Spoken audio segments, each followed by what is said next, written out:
with Nick Rolls on Monday night. It worked perfectly. And I'm just looking at YouTube now. It's working in a way that didn't work last week. So we seem to have, there it is. I can see the stream happening.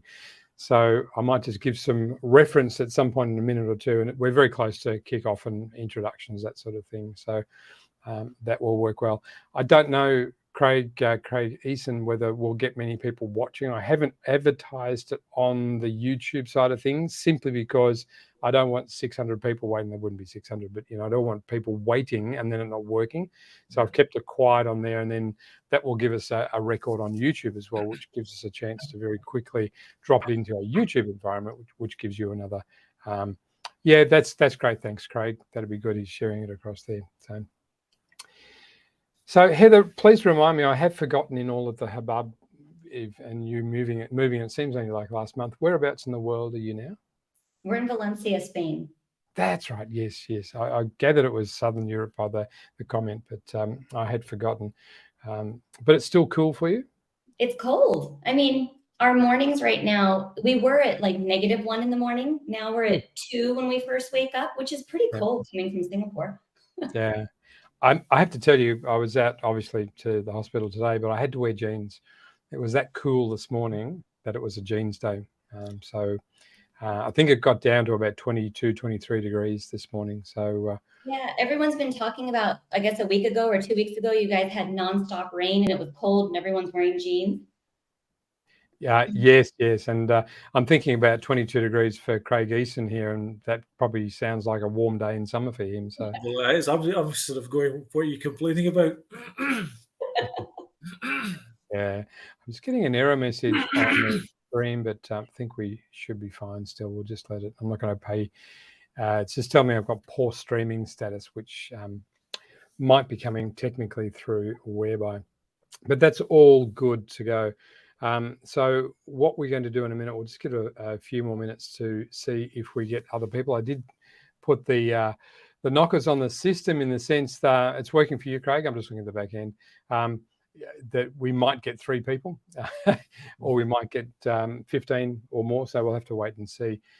We actually find, and it's one of the things I think we need to look further at, and why I'd like to push this through to LinkedIn so that we get much more engagement in the platform that is LinkedIn. Fewer people tend to migrate out of LinkedIn. So that's one of the issues that we've got to solve in the space. And to that end, Craig Kemp and I have been talking about using StreamYard instead rather than playing to the EduSpark piece. So that's something we might do in the future. But with that, I think we might kick off, Craig, if that's okay. Sure. So I'm going to give a quick introduction to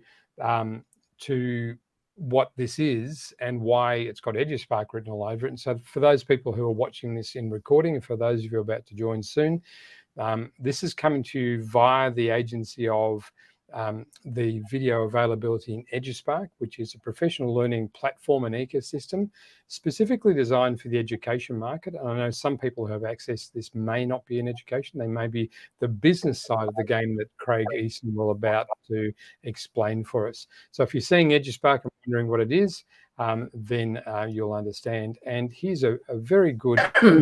Bucky, how are you? Fabulous to see you. Are you well? Yes, hi Andrew, I'm fine, thank you. I've got over a cold from last week, so yeah, good, thank you. You're my how are you?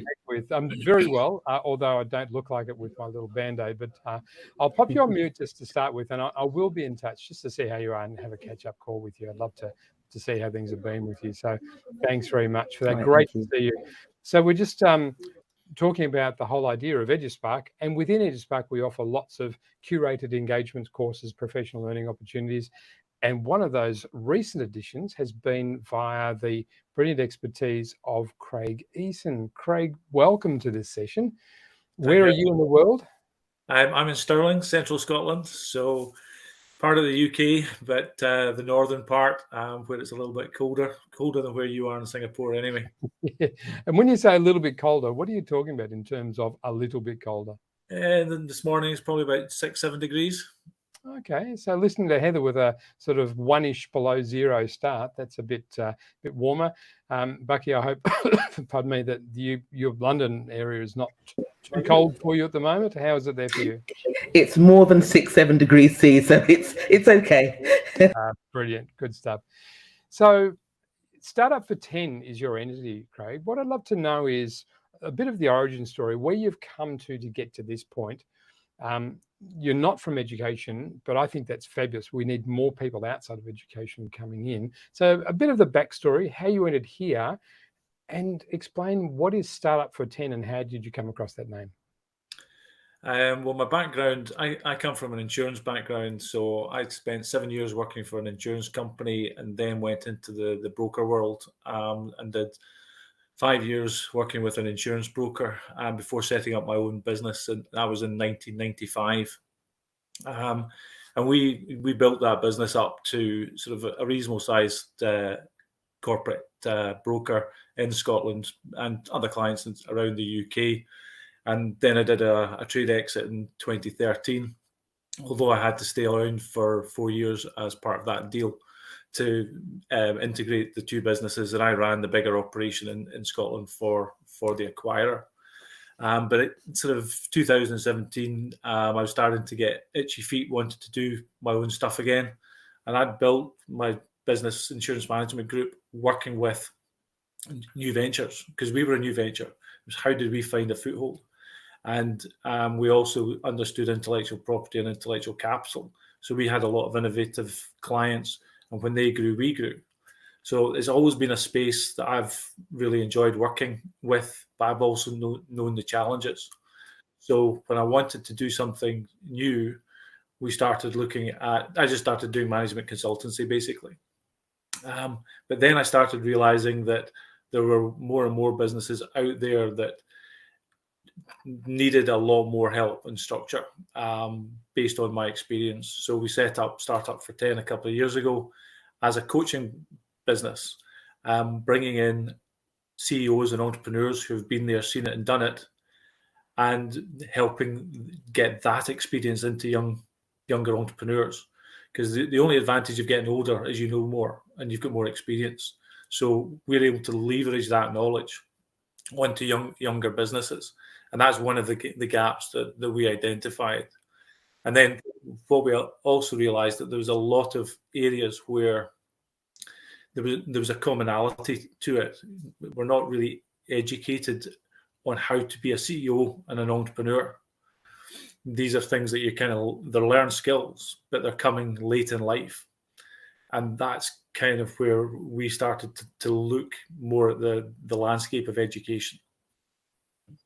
And Startup for 10 really was just, we were kicking names around, and one of the guys said, for a Startup for 10, why about this? And it wasn't the name. But then we said, well, actually Startup for 10 sounds pretty cool. So let's go with that.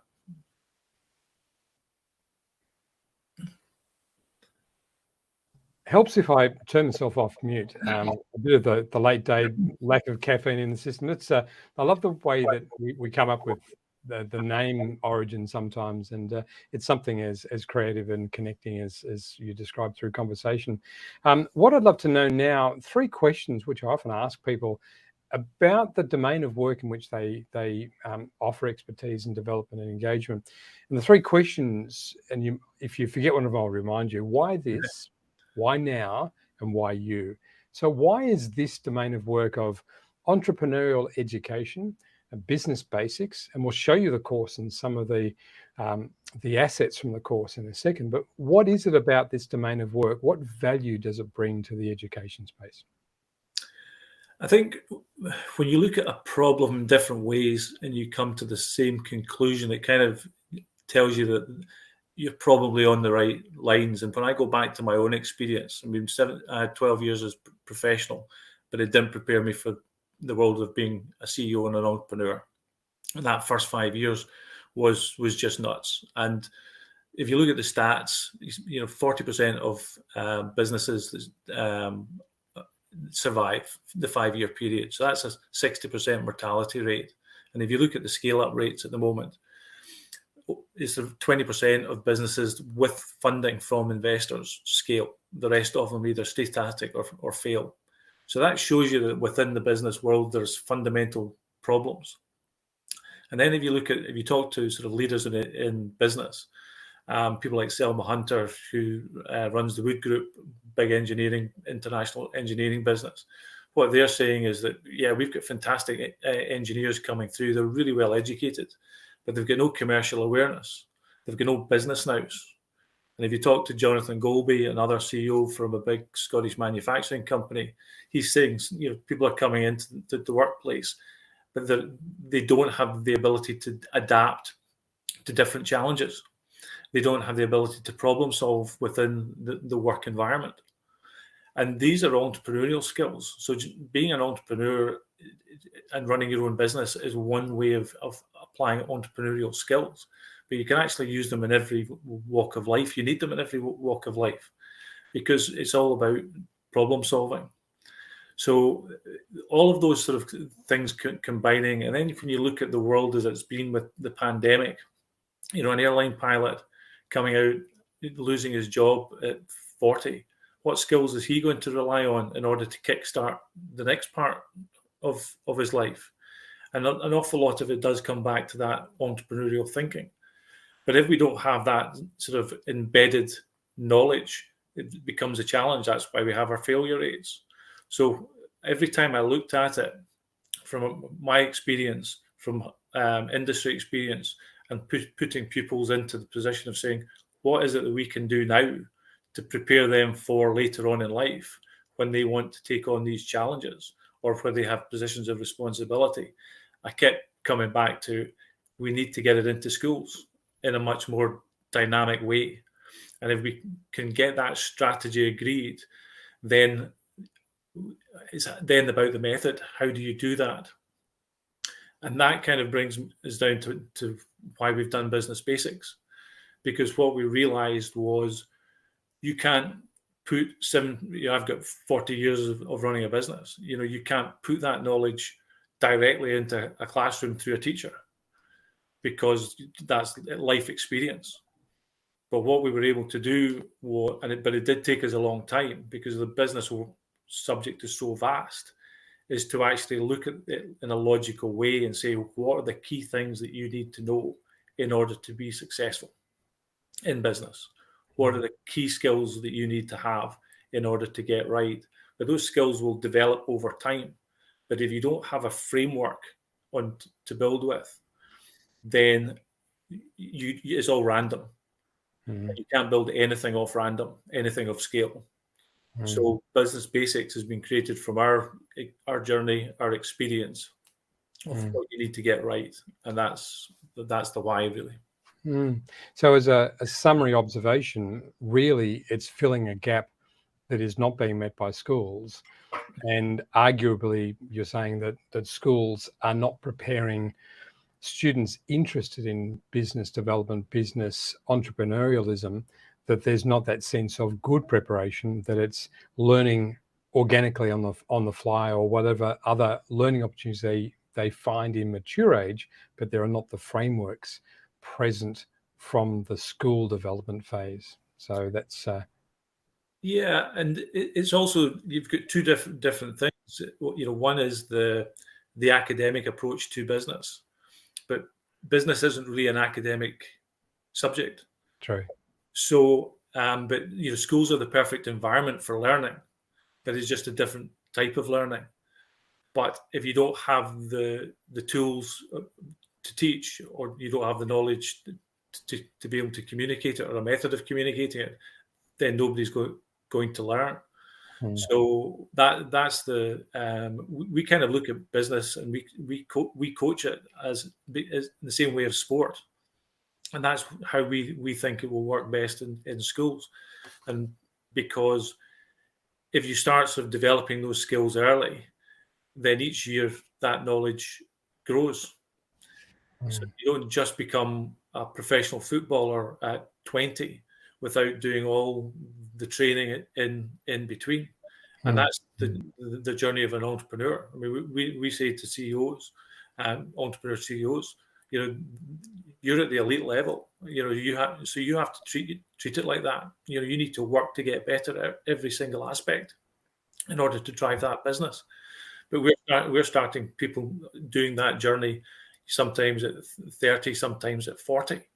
Whereas if we can get the business basics, sort of understanding growth, understanding profit, understanding risk, understanding time, understanding mechanics, we get that understood at an early stage, 16, 17, 18, or even at developing skills in primary on creative thinking. All of that is preparing people for that world of work, whether it's in the entrepreneurial space running your own business, or whether it's just in the world of work where you're working for somebody else as part of a bigger team. I'd like to return later to that. One of the assumptions that we might be making as a group of educators listening to this is that this is something that fits in the domain of the more mature of the secondary students, maybe middle school up to senior. But we'll come back to that because I want to just move into the idea of what problems do you see school leaders and school educators having when there's a desire or a need to build some of these basic building blocks of business understandings, entrepreneurial mindset, some of the mechanisms of the way business works. When a school knows that it needs to do that, when a teacher knows they want to do it, when a principal knows their school should do that, what blocks or problems do you see them having? I think if you believe in a strategy, and it's the same with any business problem, it's like, well, what are the steps you're going to take in order to achieve the outcomes and the solution? And you never have a perfect solution from the get-go. So what we think schools need to do, and the business basics framework will help them from a CBT point of view, is if you understand what it is you're trying to communicate to the pupils and what it is you're trying to teach them, then it's about, well, what's the best method of doing that? And different people will have different ideas within schools on that. But by understanding the business basics, the framework is there to then be able to use. You're not taking pupils down a blind alley.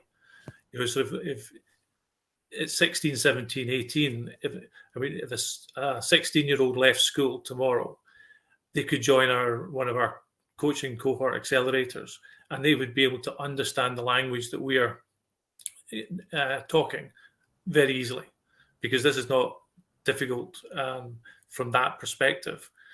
The business is about problem solving, open-ended challenges, and it's the execution which is where most people in business struggle. So they have a great idea, they have a good there is an opportunity, but how do they turn that idea into and commercialize it into a working business? And that's where the challenge is. Or they run out of time, and by running out of time, they've run out of money in order to complete what was an opportunity. So I think one of the entrepreneurial elements of this for schools is to actually take business basics and say, how do we use it? As a group of teachers, how can we deploy this into the schools?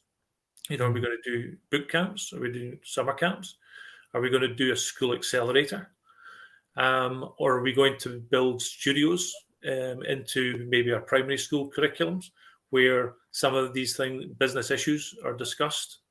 You could be going into doing geography maybe in primary school or senior school, talking about environmental.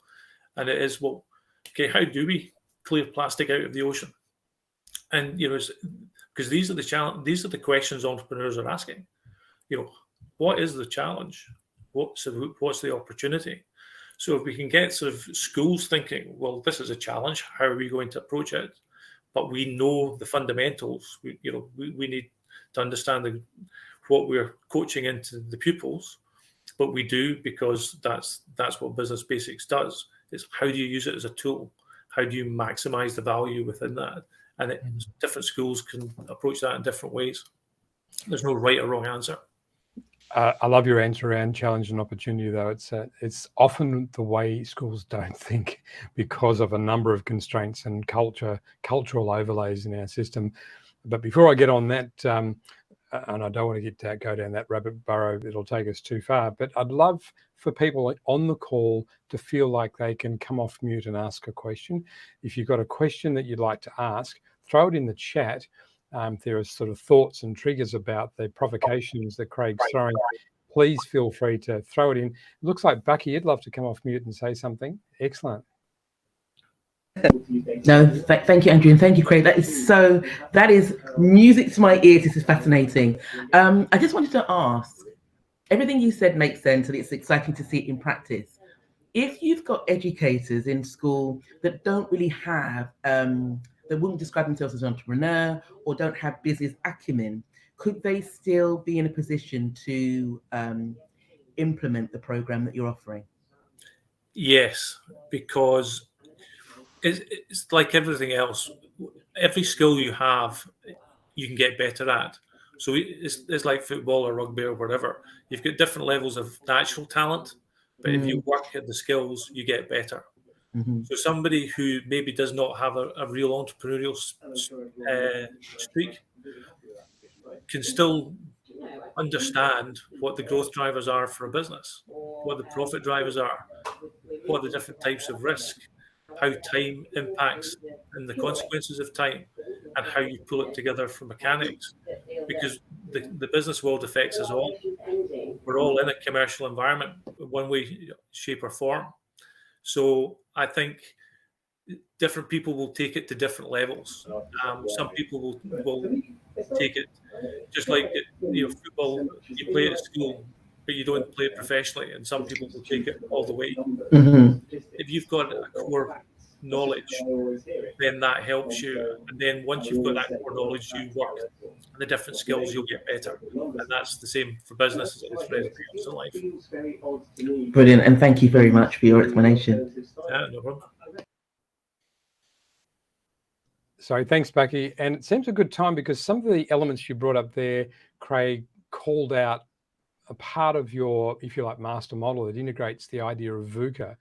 And it's a term I heard a number of years ago, and I think that we are moving more and more to increasing each of these dimensions of volatility, uncertainty, complexity and ambiguity.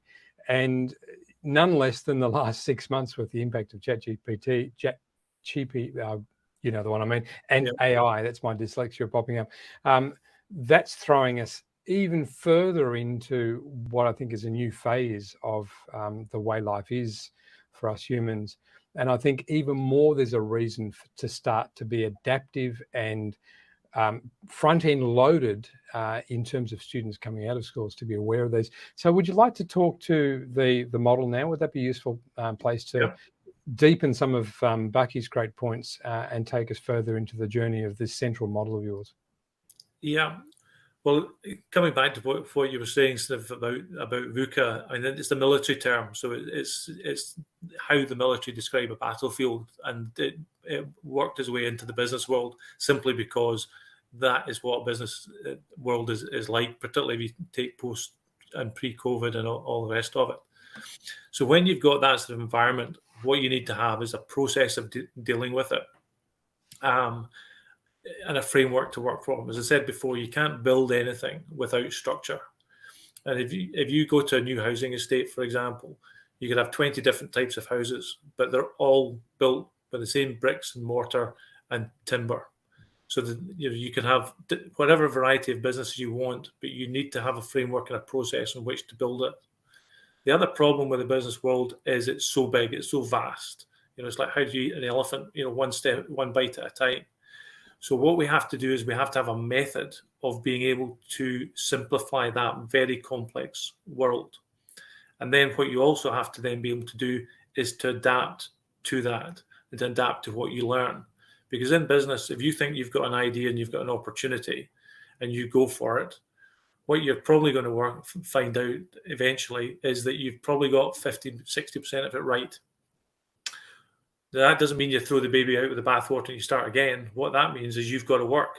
You've got to work to find out what the other 40% that you've missed. And you've got to adapt your product and your offering and your delivery based on what you're learning from the market. And what Business Basics does is we analyze a business in 5 areas. And so what you want as an entrepreneur and a CEO, or even somebody working for somebody else, when you go into a business problem environment, is to say, okay, what are our objectives here? What's the strategy? What's the outcome we're looking to achieve? How are we going to get there? And the business basics is the how. What you have to do with business is you have to look at the growth drivers and understand the growth drivers of that business. You need to look at the profit drivers and understand each of the profit drivers and how that works within the business. You need to understand the risks, because you need to take some risks to move you forward, but there's some risks you've got to run like crazy for. Which is which? So you need to have a way of understanding your risks, communicating them, and seeing risk as a challenge. Because if you solve every risk and every challenge that you have in business, you're guaranteed to be successful. So what happens is, using business basics as a model, if you understand your risks and your challenges, the solutions come from your growth drivers, they come from your profit drivers, they come from the business mechanics, how you pull everything together, and they come from how you manage time, because time's the one resource that we're all equal in. So it's how you leverage time to get your outcomes. So you've got to be able to manage time, the time of your people, time of yourself, but you've also got to be able to understand how time impacts on a project, so that you don't run out of runway before you've taken off. So by teaching pupils through their teachers, and we're teaching teachers how business basics works, then they're better equipped to then help pupils understand that process and that model. And as I said, we've worked with 16-year-olds with this model. They absolutely get it. They don't have a problem understanding the language. They don't have a problem understanding the process. And what you've then got to deliver on that are the different skills. So you've got entrepreneurial skills. You've got business skills, which is strategic, tactical, but also leading. And sort of leadership, you lead in all categories, because you lead as an entrepreneur differently to as you lead as a business leader, and you lead differently as a manager. So what you've got to do over time is build these skills, but you're building these skills on a framework which is robust and reliable. Does that make sense? Absolutely. And I love any model. I mean, I'm a model geek. I just adore models. And what I love about this is the complexity that you can place on a single page and represent in a way that we get straight away, and the connection to the skills underneath. And immediately I want to go to the place where you've got those skill sets identified. Are there particular skills or groups of capabilities that you see really lacking coming out of the machine or the environment or the mechanism that is education? Are there any of those that you think really need some extra work, or maybe are the starting point for a school to start working on? It is the execution side of things, which is kind of why it's important, not just for people to understand entrepreneurialism being a great idea and a great opportunity. So that's two parts of it: idea, opportunity, but implementation, and then the problem solving that goes behind it. And that's where we find most entrepreneurs are weak. When we're starting to work with this model with entrepreneurs, generally speaking, they've got something that's pretty tasty. I mean, if you've managed to attract an investor that can give you £500,000, they don't invest in bad ideas. But Bohurst, which is one of the big sort of data capturing financial houses, the stats are 54% of invested businesses remain static and 20% fail, even after having £500,000. So that's telling you that the problem solving within the business, in order to turn the idea into commercial venture and scale, is missing. So the key is being able to go in and interrogate the business using the business basics model. What in that business, how are the growth drivers performing? How are the profit drivers performing? What risks are we missing here? What time, how long have we got in order to, this £500,000 we've got, how long is it going to last before it runs out and we're in trouble? So these are it's that problem solving. But you don't know how. It's difficult to solve a problem if you don't know the problem exists, and that's what's happening with businesses. They don't have a method of being able to understand what's going on within their business. And that's why if you can sort of start developing this at an earlier age, it becomes second nature. After we've had work with pupils, well, not pupils, but entrepreneurs for 6 months, business basics is second nature. You're actually looking at your business saying, how am I growth every week? You're a CEO, it's almost like you're the quarterback in a football field. How are my growth drivers performing? How's that team performing? That's driving our growth. And so you're operating the business with a framework that everybody understands. And one of the challenges you have, I went into a business meeting with a company and they had 5 directors, and I asked them what the problems were, and I got 5 different answers. Yeah. So what you need is a method of being able to sort of take that with them all and then work it through. And so ultimately, it's maybe 5 different versions of the same problem, which is fine, or is it 5 different problems? So it's by using business basics as a technique, a management technique, that's where the future proofing comes, because it becomes second nature, and that's the real nugget that we're trying to get into schools and pupils at an early age, how to problem solve in the business environment, and that's the biggest missing link. Look, my brain's going all over the place. That last comment is very much about some of the work that I do myself in coaching. When people have an anxiety of something, the meaning-making conversation will clarify that, put a boundary around it, make it concrete instead of abstract and ill-defined. And I can see that works almost in parallel with defining the problem so that it's something you can place on the table and say, there it is, that's the problem we've got, rather this sort of fuzzy-edged, amorphous sort of thing that we don't articulate. The other point that I want to raise here is that what you're describing in a school culture, and I know there are schools that are doing this, and some that you're working with, and others that I've seen, even the school that I was principal at did a thing called Earn and Learn for a term in year 6, which was a community-based business education thing, which I haven't seen since, to be honest. But it comes up against the sort of broad culture of schools that says, here's the stuff you're going to learn, it's prescribed, and we're going to assess you in this way. And it doesn't play to that inquisitive, explorative, cognitive space that requires me as the student to get some cognitive involvement, even emotional involvement in, because it's all, this is what you'll learn and we'll tell you when you learn it. So that agency piece, I guess, is something that you've got built into the way you work, but would come up against the culture of schools. Yes, and I think this is, you're not going to change everybody's mind on that. What you do see now is maybe more schools.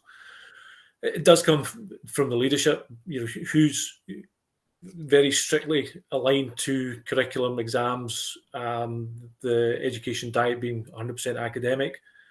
But we are seeing, because I've been doing a wee bit of work with other businesses in the education sector, so there is, in some schools, a willingness to look at life skills as part of the education process.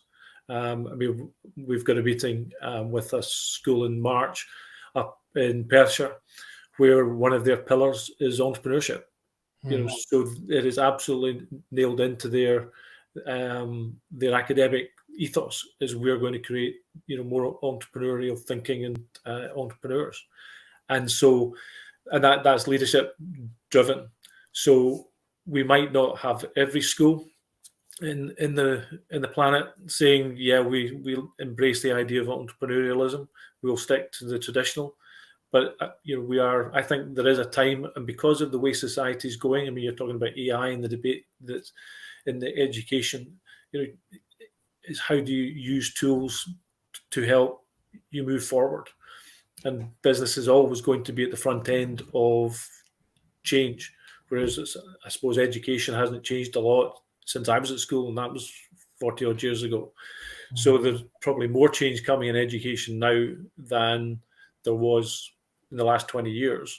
But we're not going to we're not going to appeal to everybody, but if there are people out there who agree with the strategy and agree with the principle that this is important for pupils to get them on this journey earlier, then we think that they'll understand and find the business basics model, really, really a good way of doing it. And it's going to save them a lot of time. I mean, if I put a calendar date on when we started this project to today's date, it's actually 4 years.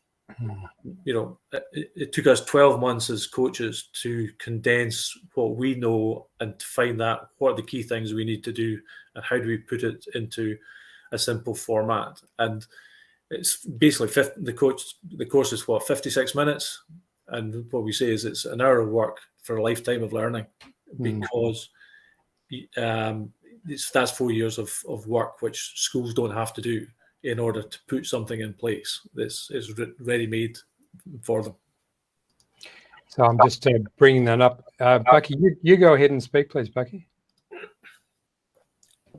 I didn't mean to indicate anything like that. I'm just absolutely, this is music to my ears.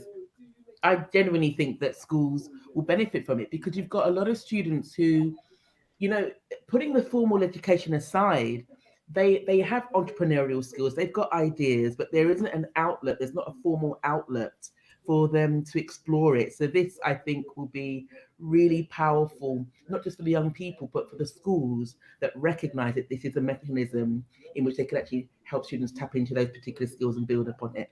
So yeah, I love what I'm hearing. That's always good to hear. It's nice to get a bit of validation.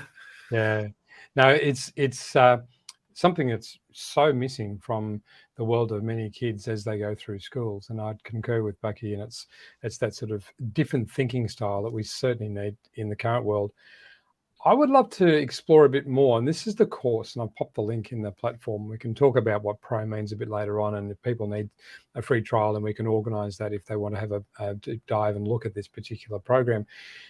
But one of the things you mentioned before was a role of a coach. And in that model where we've got problem solving and action, in fact, learning from action demands a meaning-making conversation, which can be self-generated, self-coaching if you like, can be delivered by the teacher, or in the role that you work more in the business setting, you provide a coaching mechanism. Talk to me more about how you see coaching playing a role in managing and navigating through the problem reframed as a challenge and then action that's been taken on that. How do you see coaching fitting into the work that you do?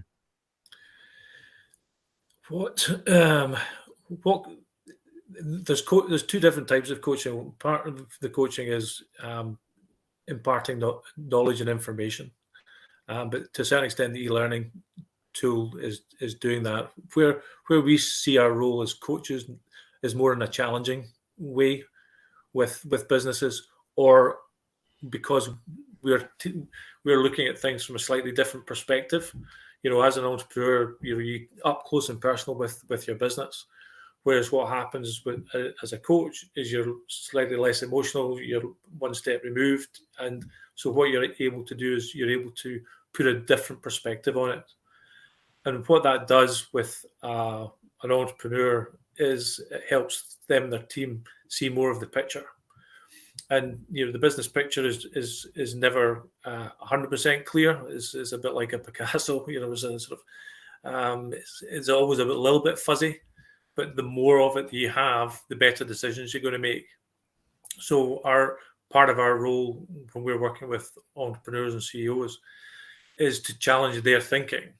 You say that's where your market is. And I worked with a client last year where they had one source of revenue, and when we were looking at it, we could say, well, actually, that intellectual capital you could deploy in 10 different ways. It's the same kind of audience, but with different nuances. And because of that, what they're not leveraging what they've got as much to the extent that they could be. So it's just by providing a degree of external perspective and challenging the thinking that you start to get to the problem solving. And what are the challenges? And some entrepreneurs don't like being challenged. They think their ideas are great, and people will buy into it. Okay, that's fine. But where you really start to make headway is when people are excited about being challenged, and I don't take it as a negative, and you then really start to sort of use creative thinking to come up with solutions, because people think the entrepreneurial bit is in the idea. I don't think that's really the case. I think that very often the idea comes quite naturally. Where the real challenge and the real entrepreneurial thinking comes is when you hit roadblocks. How do you fix those problems? How do you find a way around it in order to make it work? And how do you adapt? And that's where you really see the people who can do it. But that's where having a process really helps that. So you've just given me something that I always love to discover. I actually sometimes consult or coach people around trying to deliver one of these, and that's a bit of an ambush. And what you've done for me is the assumption that I was working under is that entrepreneurialism is in the ideation, and you've challenged that thought, and I've gone, okay, it's actually in the problem solving piece. So that to me is the value of these cognitive ambushes, where you can nudge people out of their existing assumptions and provide another mechanism for exploration. I need to go and do some more work myself on what that means for me. And so I really appreciate that. I'd love to just ask Bucky now, without giving her any warning on this, given what you've heard, what would be an ideal solution for applying this sort of thinking in your setting? How would you, if you just had free reign, you had time available and your budget was not an issue, what would you love to see in your school so that this sort of opportunity starts to land for the students in your school? What would you say to that? Is this in terms of sort of school setup, or what the pupils need, or is it free reign? Yeah. So what would they be doing? What would you see if Craig and I came to see your school and this was running in some sort of way in your school? What would you love to be seeing? Gosh, my goodness, that's a big one. I think what comes to mind is the young people actually taking a lead. You know, for example, they've got an idea, they've got a particular business idea or project that they want to implement, and the staff is facilitating it, but because they understand how this particular model works, they can actually just chip in with, like the different aspects of considerations, but the young people are actually taking the lead on it. That's how I would see it in an ideal sense. But I'm not sure if that's the right or wrong way about it. I say that in a way because the young people, I work in a special school, so it's a different context anyway, but the young people have got incredible ideas, and that's what makes it unique. And our role sometimes is not always to have the answers, but just to provide the guidance, to frame their thinking and to frame what they're trying to achieve, so that there's a sense of achievement and a sense of purpose and a sense of meaning to it as well, because the young people take ownership of it. Yeah, I completely agree. And you don't need to be a serial entrepreneur to be able to provide that insight. If you've got the framework and the process, then because everyone's got life experience and everybody sees things, and it's like, dads coach mini rugby. They've never played rugby, but they've got enough to be able to be part of that at the right age. And eventually the kid's really good, they might go on and they'll get coached by somebody who's really at the elite level. But it's everybody providing something along the way, but having the confidence to do it because they understand it. I think and that's a really powerful point. Thank you so much for succinctly sharing that, Craig. But it's everyone being able to share something to aid that young person's development along the way. And I think that's a really powerful message, because I think for me, I only understand a little bit about business because of that I'm my freelance consultancy and things like that. I'm a small business owner. But if you spoke to me about this about 2 or 3 years ago, I would have freaked out and wouldn't even go near this, because it would be my lack of confidence about business and entrepreneurial insights. I think having a framework helps, but I think that key message about the fact that you don't need to know it all, you don't need to even be an entrepreneur, but you need to just have enough just to move that young person on is a really good and unique selling point. Yeah. Reminds me a little bit of a paraphrase question from an educational hero of mine whose name's escaped me. No, it isn't. Alan November. One of his favourite questions is, who owns the learning?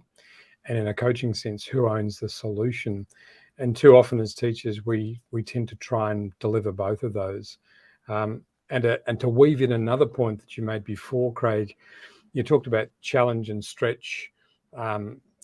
And in fact, what we have to do is take the recipient, the learner, the entrepreneur, into a world of managed discomfort, because we never learn when we're comfort. So they need to feel frustrated. They need to feel frustrated. They need to feel a lack of confidence. They need to feel a lack of clarity. And it's, to sort of tie Bucky's point in, it's the navigation through that in a safe way that allows discomfort to be normalized and valued as the source of learning, so that as people go through the direction of travel and the journey itself, that they actually start to move out of discomfort as they find mastery. And without that moment, without that period of discomfort, desirable discomfort, often we don't get that. Thanks, Craig. I know you've got to go on another call. Thanks for staying with us, Craig. Yeah, so that's Craig Kemp, not Craig Eason. Yeah, no. And there's probably something else I'd probably add to that as well, and sort of, because there is the discomfort, but then to a certain extent there's also the comfort, but of actually helping kids play to their strengths. Because what you have in the education world, and I'm a candidate of that, I struggled at school academically. Part of it's dyslexic, but like you, Andrew, and sort of processing and whatever. But what you find after school is that business is a great leveler. And if you're trying, not everybody is designed for the academic outcomes and outputs. But by bringing business learning and business skills into the classroom earlier, then it gives kids who are maybe less academic an opportunity to develop those skills in a way that builds their confidence. And the other part of business, when you're doing, what Bucky was talking about, sort of adding to what kids and their ideas and all the rest of it, they're learning. Some of it's not going to work. But then that's fine, because if you're learning in a positive way, you then improve. So you go back and you try again. And very often that's what you're doing in business, is you're feeling your way tactically to find out what's going to work and what's not. But you're not taking failure as a negative. You're taking it as, okay, I've learned something, time to move forward. And by I think there's an awful lot of kids in school where they can thrive in a business world if they've got the tools. But it needs the schools to be brave enough to say, okay, we're going to put this in there because we want to give all our kids a chance to excel. But excelling doesn't always mean academic. Excelling can mean something else. Yeah, I love it. And it's an observation I've made in my phases of entrepreneurial life, and I've had two, and I'm in the middle of the second of those phases now. And the people I've surrounded myself with who are successful entrepreneurs have not been successful at school.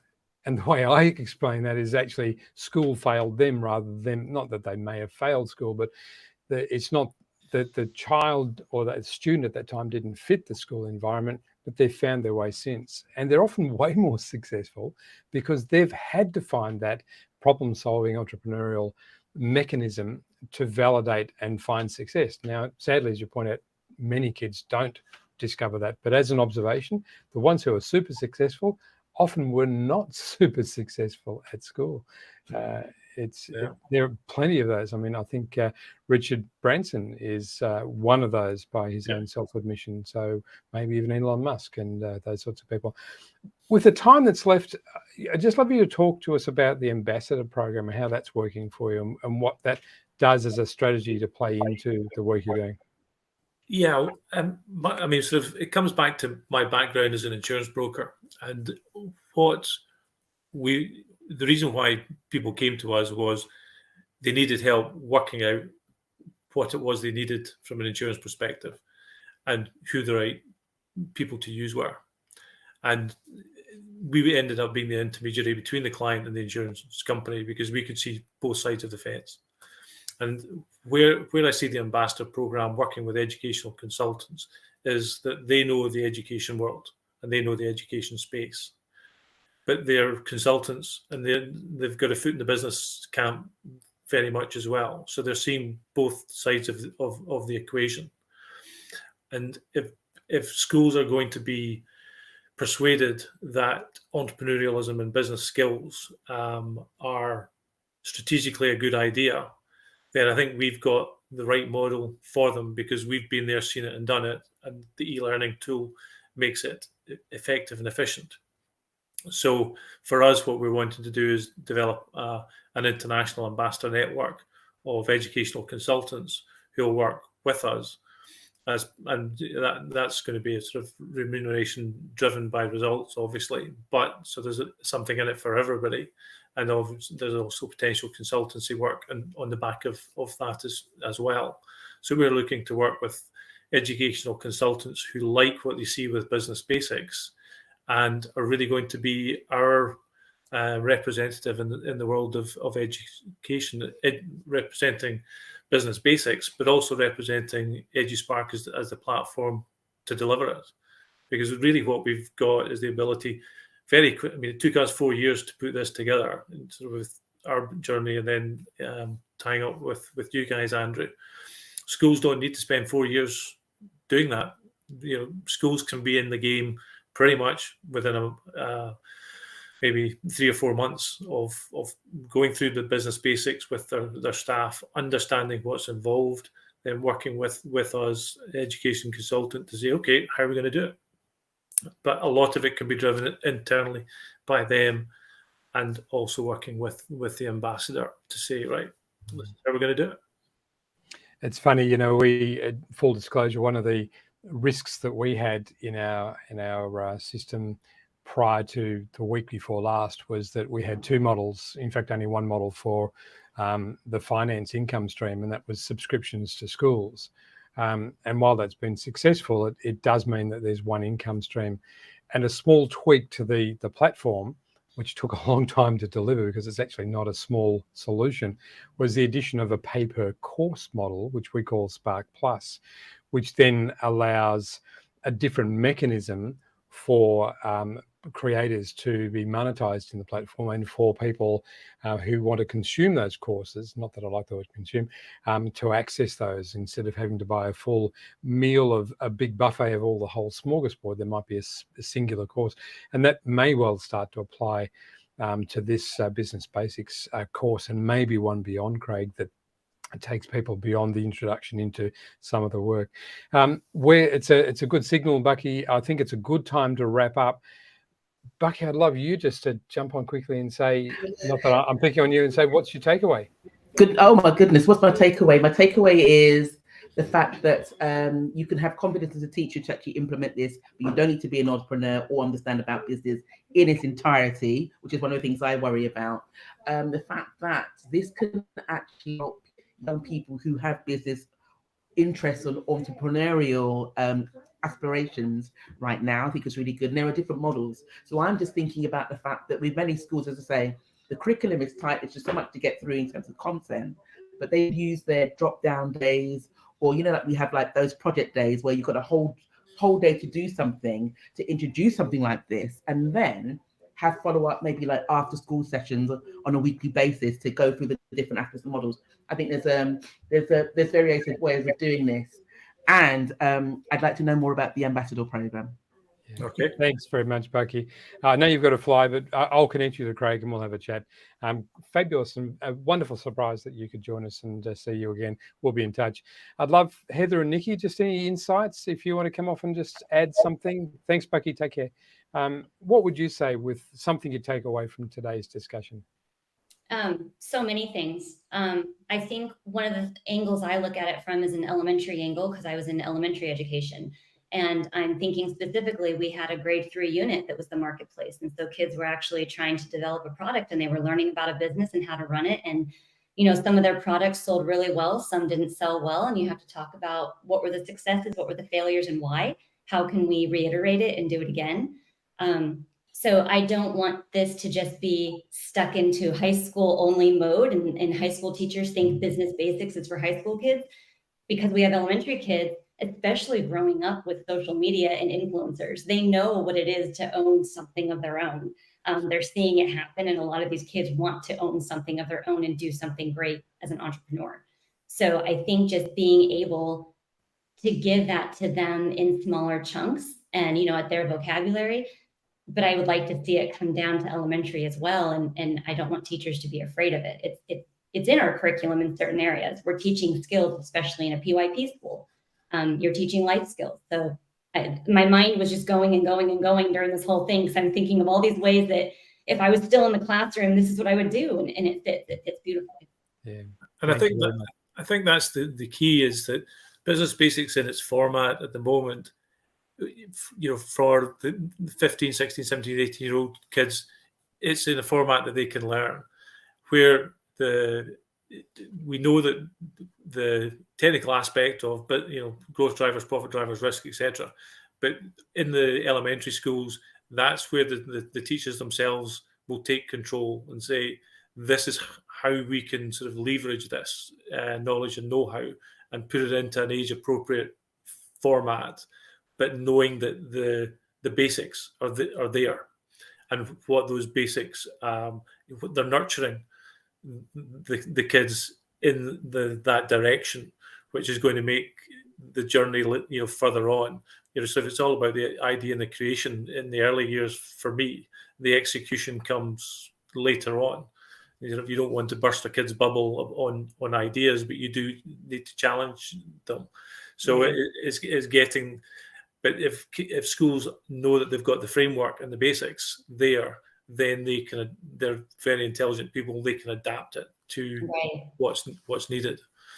I also see it as a big CCA potential, because there are so many interested kids that can't fit it into their normal curriculum. And to know that they could go through this course as a CCA, I think is huge potential as well. My own kids would have done that. I've got a budding entrepreneur in my family, and she just goes after one thing after another. She would have really appreciated this opportunity, but it wasn't a part of the curriculum per se. So I just see so much potential. Agree 100%. Even the PYP exhibition space, which sometimes lacks depth, or it's a little bit light. And this would be, I don't know if you know that mechanism, Craig, but PYP Year 5 is the last year of the primary year's curriculum in IB. And I've just had that insight, as well as the CCA as well. And that's a natural place that it can fit for us, an international school, without impinging on the curriculum.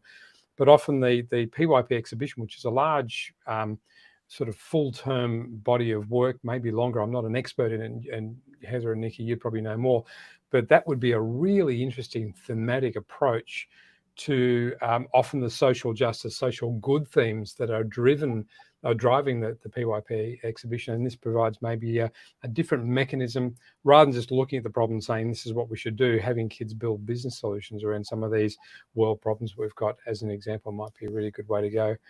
I see also, I'm sorry to keep talking, but thanks, Nikki, for your takeaway that's in the chat. So much work to do. We need more people like Craig. Absolutely.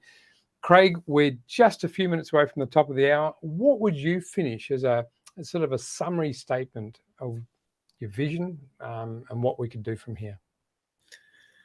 I think it's having the confidence to, if you always do what you always did, you always get what you always got.